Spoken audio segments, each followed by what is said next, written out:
ನಮಸ್ತೆ ವೀಕ್ಷಕರೇ, ನ್ಯೂಸ್ 18 ಡಿಜಿಟಲ್ಗೆ ಸ್ವಾಗತ. ನಾನು ನಿಮ್ಮ ಮುಂದಿರಾಜು. ಜಿಬಿಎ ವ್ಯಾಪ್ತಿಯ 5 ಪಾಲಿಕೆಗಳ ಚುನಾವಣೆ ನಡೀತಾ ಅನ್ನೋ ಒಂದು ಪ್ರಶ್ನೆ ಮತ್ತೆ ಚರ್ಚೆ ಸಾಕಷ್ಟು ದಿನಗಳಿಂದ ನಡೀತಾ ಇರುವಂತದ್ದು. ಇದಕ್ಕೆ ಸಂಬಂಧಪಟ್ಟಂತೆ ಇವತ್ತು ಸುಪ್ರೀಂ ಕೋರ್ಟ್ ನಲ್ಲಿ ಕೂಡ ಒಂದು ಅರ್ಜಿ ವಿಚಾರಣೆ ನಡೀತಾ ಇದೆ. ಇವತ್ತು ಸುಪ್ರೀಂ ಕೋರ್ಟ್ ನಲ್ಲಿ ನಡೆಯುವಂತಹ ಈ ಒಂದು ಅರ್ಜಿ ವಿಚಾರಣೆಯಿಂದಾಗಿ ಏನು ಜಿಬಿಎ ಚುನಾವಣೆ ಒಂದು ಭವಿಷ್ಯ ಕೂಡ ಇವತ್ತು ನಿರ್ಧಾರ ಆಗುತ್ತೆ. ಅಂದಾಗೆ ಏನು ಇವತ್ತು ಸುಪ್ರೀಂ ಕೋರ್ಟ್ ನಲ್ಲಿ ರಾಜ್ಯ ಸರ್ಕಾರ ಒಂದು ಮೇಲ್ಮನವಿಯನ್ನು ಕೂಡ ಸಲ್ಲಿಕೆ ಮಾಡಿರೋದು. ಈ ಹಿಂದೆ ಏನು ಸುಪ್ರೀಂ ಕೋರ್ಟ್ ಒಂದು ಆಗಸ್ಟ್ 31 ಒಂದು ಚುನಾವಣೆ ನಡೆಸಬೇಕು ಅಂತೇಳಿ ಒಂದು ಗಡುವನ್ನು ವಿಧಿಸಿತ್ತು.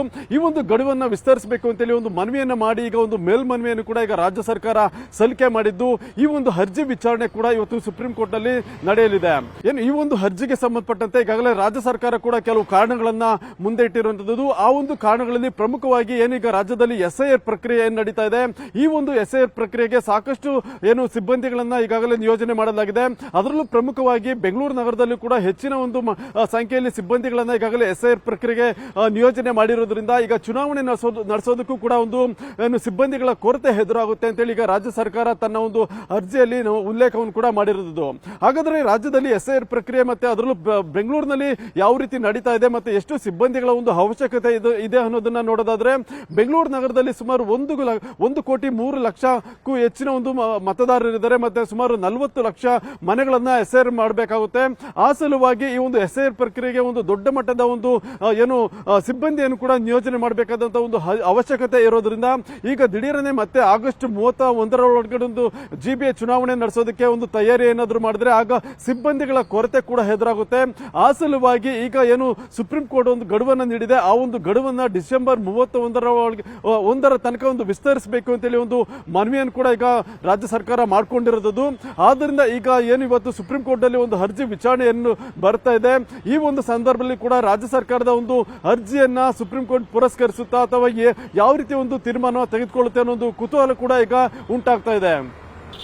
ಅಲ್ಲದೆ ಈಗಾಗಲೇ ಏನು ಬೆಂಗಳೂರು ನಗರದಲ್ಲಿ SIR ಪ್ರಕ್ರಿಯೆ ಕೂಡ ನಡೀತಾ ಇದೆ. ಸುಮಾರು ಸಾಕಷ್ಟು ಕಡೆಗಳಲ್ಲಿ ಈಗಾಗಲೇ ಏನು ಎನ್ಯುಮರೇಷನ್ ಫಾರ್ಮ್ ಅನ್ನು ಕೂಡ ವಿತರಣೆ ಮಾಡಿ ಒಂದು SIR ಏನು ಪ್ರಕ್ರಿಯೆ ಕೂಡ ಈಗ ನಡೀತಾ ಇರೋದ್ರಿಂದ ಸುಮಾರು ಕಡೆಗಳಲ್ಲಿ ಸಿಬ್ಬಂದಿಯನ್ನು ಕೂಡ ಈಗಾಗಲೇ ನಿಯೋಜನೆ ಮಾಡಲಾಗಿದೆ. ಆದ್ರಿಂದ ಈಗ ಸಿಬ್ಬಂದಿ ನಿಯೋಜನೆ ಮಾಡಿರೋದ್ರಿಂದ ಒಂದು ವೇಳೆ ಏನಾದರೂ ಸುಪ್ರೀಂ ಕೋರ್ಟ್ ಈಗಾಗಲೇ ಆಗಸ್ಟ್ 31 ಒಂದು ಗಡುವೆಯನ್ನು ಕೊಟ್ಟಿದೆ, ಆ ಒಂದು ಗಡುವಿನ ಒಳಗಡೆ ಒಂದು ಚುನಾವಣೆ ಪ್ರಕ್ರಿಯೆ ಏನಾದರೂ ಆರಂಭಿಸಬೇಕಾಗಿದ್ರೆ ಆಗ ಸಿಬ್ಬಂದಿಗಳ ಕೊರತೆ ಕೂಡ ಒಂದು ದೊಡ್ಡ ಮಟ್ಟದಲ್ಲಿ ಕಾಡುತ್ತೆ ಅಂತೇಳಿ ಒಂದು ಈಗ ಏನು ಈಗ ಸರ್ಕಾರ ಒಂದು ಮನವಿ ಮಾಡಿರುವಂತಹ ಒಂದು ಅಂಶಗಳಲ್ಲಿ ಒಂದಾಗಿರುವಂತದ್ದು. ಆದ್ರಿಂದ ಈಗ ಏನು ಇವತ್ತು ನಡೆಯುವಂತಹ ಒಂದು ಅರ್ಜಿ ವಿಚಾರಣೆ ಸಂದರ್ಭದಲ್ಲಿ ಈ ಒಂದು ಅಂಶದ ಒಂದು ಆಧಾರದ ಮೇಲೆ ಕೂಡ ಒಂದು ರಾಜ್ಯ ಸರ್ಕಾರದ ಪರ ವಕೀಲರು ಕೂಡ ಒಂದು ವಾದವನ್ನ ಮಂಡಿಸ್ತಾರೆ. ಏನು ರಾಜ್ಯ ಸರ್ಕಾರದ ಪರವಾಗಿ ಹಿರಿಯ ವಕೀಲರಾಗಿರುವಂತಹ ಒಂದು ಕಪಿಲ್ ಸಿಬಲ್ ಅವರು ಕೂಡ ಇವತ್ತು ಹಾಜರಾಗ್ತಾ ಇರುವಂತದ್ದು. ಆದ್ರಿಂದ ಇವತ್ತು ನಡೆಯುವಂತಹ ಒಂದು ಅರ್ಜಿ ವಿಚಾರಣೆ ಏನಿದೆ ಇದು ಒಂದು ರೀತಿಯಲ್ಲಿ ಬೆಂಗಳೂರು ಮತ್ತೆ ರಾಜ್ಯ ಸರ್ಕಾರಕ್ಕೆ ಒಂದು ಮಹತ್ವಪೂರ್ಣವಾದ ಒಂದು ವಿಚಾರ ಕೂಡ ಆಗಿರುವಂತದ್ದು. ಯಾಕಂದ್ರೆ ಸುಮಾರು ಸಾಕಷ್ಟು ಬಾರಿ ಜಿಬಿಎ ಚುನಾವಣೆ ಈಗಾಗಲೇ ಮುಂದೂಡಿಕೆ ಮಾಡಿರುವಂತದ್ದು ಮತ್ತೆ ಚುನಾವಣೆಯನ್ನು ನಡೆಸಬೇಕು ಅಂತೇಳಿ ಸುಪ್ರೀಂ ಕೋರ್ಟ್ ಕೂಡ ಸಾಕಷ್ಟು ಬಾರಿ ಒಂದು ಗಡುವನ್ನು ಕೂಡ ವಿಸ್ತರಿಸಿತ್ತು. ಆದರೆ ಏನು ಈ ಹಿಂದೆ ಕೂಡ ಕೆಲವು ಕಾರಣಗಳನ್ನ ನೀಡಿ ರಾಜ್ಯ ಸರ್ಕಾರ ಒಂದು ಮನವಿಯನ್ನು ಕೂಡ ಮಾಡಿರುತ್ತೆ. ಆದರೆ ಈಗ ರಾಜ್ಯದಲ್ಲಿ ಒಂದು SIR ಪ್ರಕ್ರಿಯೆ ಕೂಡ ನಡೀತಾ ಇರೋದ್ರಿಂದ ಸಿಬ್ಬಂದಿಗಳ ಕೊರತೆ ಏನು ಕಾರಣವನ್ನ ಮುಂದೆ ಇಟ್ಟು ಈಗ ಮತ್ತೊಮ್ಮೆ ಈಗ ಚುನಾವಣೆಯನ್ನ ಮುಂದೂಡಿಕೆ ಮಾಡಬೇಕು ಅಂತೇಳಿ ಈಗ ಸರ್ಕಾರ ಒಂದು ಮನವಿಯನ್ನು ಕೂಡ ಮಾಡಿಕೊಂಡಿದೆ. ಯಾಕಂದ್ರೆ ಬೆಂಗಳೂರು ನಗರದಲ್ಲಿ ಸುಮಾರು 60% ಈಗ SIR ಪ್ರಕ್ರಿಯೆ ಕೂಡ ನಡೀತಾ ಇದೆ. ಮತ್ತೆ 60% ಸಿಬ್ಬಂದಿ ಕೂಡ ಈಗಾಗಲೇ SIR ಪ್ರಕ್ರಿಯೆಯಲ್ಲಿ ಈಗ ನಿಯೋಜನೆ ಮಾಡಿರೋದು.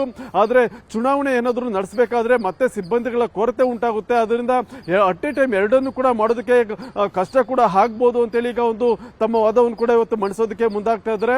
ಆದ್ರಿಂದ ಇವತ್ತು ಸುಪ್ರೀಂ ಕೋರ್ಟ್ ನಲ್ಲಿ ಈ ಒಂದು ಅರ್ಜಿ ವಿಚಾರಣೆ ನಡೀತಾ ಇರೋದ್ರಿಂದ ಜಿಬಿಎ ವ್ಯಾಪ್ತಿಯ 5 ಪಾಲಿಕೆಗಳ ಎಲೆಕ್ಷನ್ ಭವಿಷ್ಯ ಕೂಡ ಇವತ್ತು ನಿರ್ಧಾರ ಆಗುತ್ತೆ. ಏನು ಸುಪ್ರೀಂ ಕೋರ್ಟ್ ಈಗ ರಾಜ್ಯ ಸರ್ಕಾರದ ಮನವಿಯನ್ನ ಪುರಸ್ಕಾರ ಮಾಡಿ ಒಂದು ಡಿಸೆಂಬರ್ 31 ತನಕ ಒಂದು ಗಡುವನ್ನು ವಿಸ್ತರಣೆ ಮಾಡುತ್ತಾ ಅಥವಾ ಮುಂದೆ ಏನು ಆಗಸ್ಟ್ 31 ಒಂದು ಗಡುವೇನು ಕೊಟ್ಟಿದೆ ಇದೇ ಗಡುವಿನಲ್ಲಿ ಚುನಾವಣೆ ಮಾಡಬೇಕು ಅಥವಾ ಅದಕ್ಕೆ ಪರ್ಯಾಯವಾಗಿ ಏನಾದರೂ ಬೇರೆ ಆದೇಶ ಅಥವಾ ಗಡುವನ್ನು ವಿಸ್ತರಣೆ ಮಾಡುತ್ತಾ ಸಾಧ್ಯತೆಗಳು ಇದೆಯಾ ಅನ್ನೋದ್ರ ಬಗ್ಗೆ ಕೂಡ ಕಾದು ನೋಡಬೇಕಾಗುತ್ತೆ. ಇದು ಇವತ್ತಿನ ವಿಶೇಷ. ಮುಂದೆ ಇದೇ ರೀತಿಯ ಸುದ್ದಿಗೋಸ್ಕರ ನೋಡ್ತಾ ಇರಿ ನ್ಯೂಸ್ 18 ಡಿಜಿಟಲ್ ಕನ್ನಡ. ನಿರ್ಭೀತ, ನಿಷ್ಪಕ್ಷಪಾತ, ವಿಶ್ವಾಸಾರ್ಹ ಸುದ್ದಿಗಳಿಗೆ ಮತ್ತೊಂದು ಹೆಸರಾಗಿರುವಂತ ನ್ಯೂಸ್ 18 ಕನ್ನಡ ಈಗ ಆಪ್ನಲ್ಲೂ ಲಭ್ಯವಿದೆ.